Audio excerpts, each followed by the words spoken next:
amongst the crowd. Firstly, my sincere gratitude and thanks to all of you for finding the time and affording me this opportunity to express my thoughts. As I prepare to relinquish command of one of the most elite formations of the Indian Army, I am sanguine that the situation here in Kashmir, in the valley, is peaceful and stable, and that the Chinar Corps, over the last 16 months that I have been at the helm, has tried hard to valiantly guard our borders,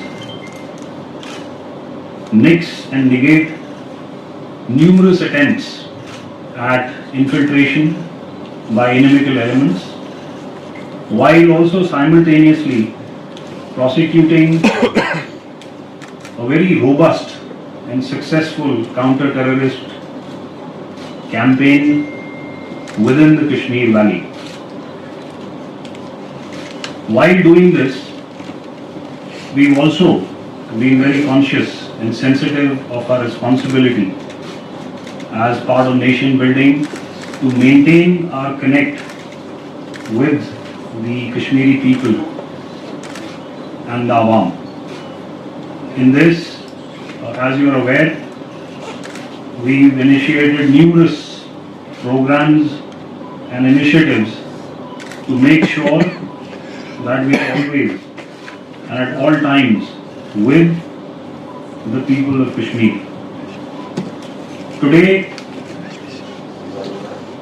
as I am at the helm and shortly to leave, I realize that the region is at the cusp of a new beginning. We've seen over the last year and a half numerous significant events taking place here,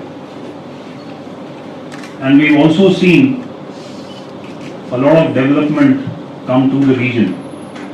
In my view, this has been facilitated by a stable security situation brought about by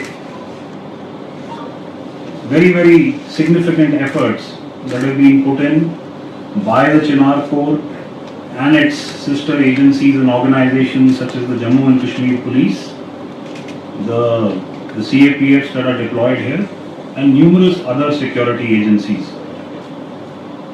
So therefore, as I leave, I wish the Kashmiri people the very best, and I am quite certain and confident that they will embrace the numerous opportunities that lie ahead of them. Thank you, and I'll now leave it open to all of you for your questions and queries. Security forces in Jammu and Kashmir being GOC 15 Corps, what's your assessment? And then there is a debate going on this recruit as the Agniveer is concerned. What's your take on it? So, as I see it, you're asking me two separate questions. One is first, as to what is our biggest security challenge. I think, like I've said, the security situation in the state, as I see it, for the better part of the last 2 years, has been very, very peaceful and stable. So therefore, if you look at all the parameters against which you weigh such a situation, they've all been down. Terrorism today is largely fueled from across the borders. I think that much is very clear. We haven't had any active recruitment, as I see it, over the last year and a half. The numbers last year were down to a dozen, I think, across the year, and this year they are almost next to nil. So therefore, if you see another violence parameters in terms of atrocities committed by terrorists, I think if you even look at the 4 or 5 incidents that we've had in the valley this year, softer targets have been picked, where it's easy for even untrained personnel, maybe wielding a pistol or a smaller weapon to carry out such an atrocity. But the numbers are almost negligible. if you see terrorist initiated incidents, and I'm speaking within the valley, they've again been far and few in between. So therefore, now what is the challenge? The challenge is to be able to maintain this situation. In my view, Kashmir has had a good year, just as it did last year. But we need a few more good years like this for the peace to be enduring and lasting. And that, I feel, is the biggest challenge of the security forces, to be able to keep the situation the way it is today. About your second question, the recruitment of the Agniveers, I know a lot has been said and written about this. But, if you heard our Chief of Army Staff speaking, numerous other, veterans and other experts speaking, I think you need to give any initiative a little bit of time for it to mature and become better. And I think as far as the Agniveer recruitment scheme is concerned, it is at that stage where it is metamorphosing. And I am quite certain, the way we've embraced numerous other initiatives in the past, that the armed forces will be able to make it successful. I said right at the outset that we are very conscious of our responsibility as far as nation building is concerned. We premise our outreach to the Kashmiri people and the Awam on certain pillars. And let me spell these out. The first one is education, the second is the youths, third is women, the fourth is promoting culture. So if I was to quickly just run through each of these pillars, as far as education is concerned, you are aware that we've spearheaded many pioneering schemes. We've got 28 Army rural schools that are spread across the valley, and I feel that through these, we can shape the personalities of young children and make them realize as to what is good for them, what are the opportunities that lie ahead of them, and how they can realize these. You heard of the JKSSS, where we sponsored as many as 900 students. We've invested about 37 crores over the last 3 years, and this will continue because most of these students are going to colleges and universities that have been carefully and deliberately identified and picked, and the students are in 4-year programs that they are attending. You heard of the Super 50, which trains and prepares students for stringent exams such as the NEET, IITs and the IIMs, and we are providing them the wherewithal and the necessary preparation that can prepare them for the very, very tough competition that is obviously there in these exams. Asif, आपके सवाल का जो पहला हिस्सा है कि infiltration और line of control के उस पार क्या इंफ्रास्ट्रक्चर है, कम हुआ है पहले से, तो बेशक जैसे आपने कहा यहाँ पे काउंटर इन्फिल्ट्रेशन ग्रिड स्ट्रॉन्ग है. आपको मालूम है कि एंटी इन्फिल्ट्रेशन ऑब्स्टिकल सिस्टम, जिसको हम फेंस भी कहते हैं, वो है, वो टेक्निकली एनेबल्ड है, और कई जो अटेम्प्ट्स हैं घुसपैठ के, उनको हमने नाकाम किया है.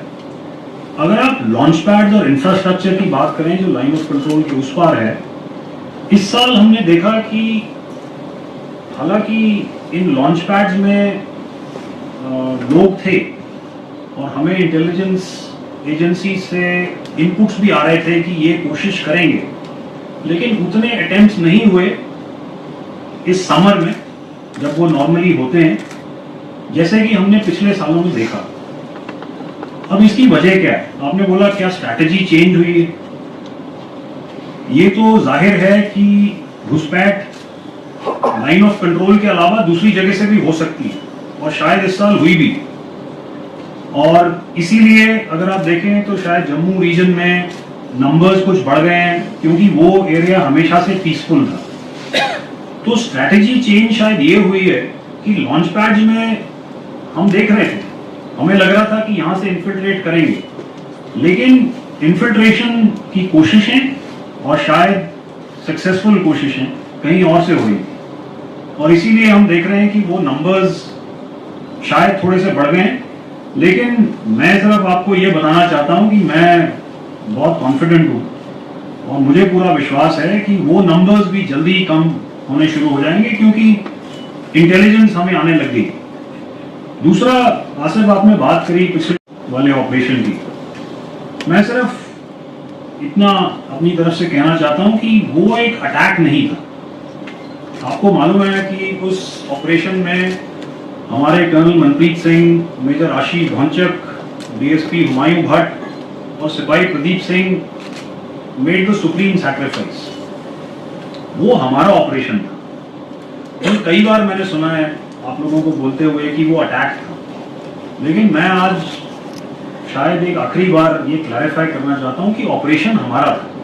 हमने सरप्राइज भी अचीव करी, लेकिन और कर्नल मनप्रीत और डीएसपी हुमायूं उस हाइडआउट तक ऑलमोस्ट पहुंच गए थे। लेकिन आप लोग सब एक्सपीरियंस हैं, आपको मालूम है कि जब पहाड़ों में और जंगलों में ऑपरेशन होते हैं तो आपको पिन पॉइंट पता नहीं होता कि वो हाइडआउट एक्चुअली कहाँ है। दे हैड अचीव्ड सरप्राइज, और हाउ पूरी रात वो कॉलम्स चले थे, वो हाइडआउट सराउंड हो गया था। लेकिन लास्ट स्टेज में जब वो हाइडआउट के पास थे और वो आपस में मशवरा कर रहे थे कि एग्जैक्ट लोकेशन क्या हो सकता है, उस समय में काफी फायरिंग हुई और उन चारों को गोली लगी। और वो टेरेन ऐसा था कि हमें उनको वहां से इवैक्यूएट करने में भी प्रॉब्लम थी। क्या वो फॉरेन टेररिस्ट थे? आपको मालूम है कि उस ऑपरेशन में 2 मरे भी। One was unidentified, one was identified as a local. शायद 1-2 बच के निकल भी गए हों। क्या वो पाकिस्तानी टेररिस्ट थे या जैसे आप बोल रहे हैं फॉरेन टेररिस्ट थे? वो कहना मुश्किल है। हाल ही में जो हमने ऑपरेशन देखे हैं उसमें पीर पंजाल के उस तरफ जम्मू रीजन में आई थिंक हमारे पास काफी संकेत हैं कि ये in all probability Pakistani terrorist हैं। यहां पर पाकिस्तानी टेररिस्ट नहीं मरे ये मैं आपसे सहमत नहीं हूं, क्योंकि 2 ऑपरेशंस में नॉर्थ कश्मीर में पाकिस्तानी टेररिस्ट भी मरे। इनके नंबर्स क्या हैं कहना थोड़ा मुश्किल है, but they could be anything from 25 to 40। ज्यादा बड़ा नंबर नहीं है, लेकिन अगर एक एरिया पीसफुल है, स्टेबल है और उसमें सडनली इतने आप आतंकवादियों को ऐड कर दो तो थोड़ा समय लगता है जो काउंटर टेररिस्ट ग्रिड है उसको मैच्योर होने। तो अभी वो ग्रिड को लगाया गया और जैसे कि मैंने बताया अब उसमें इंटेलिजेंस उत्पन्न होनी शुरू हो गई और आप देखेंगे कि आगे सक्सेसफुल ऑपरेशंस भी होंगे। मुझे पूरा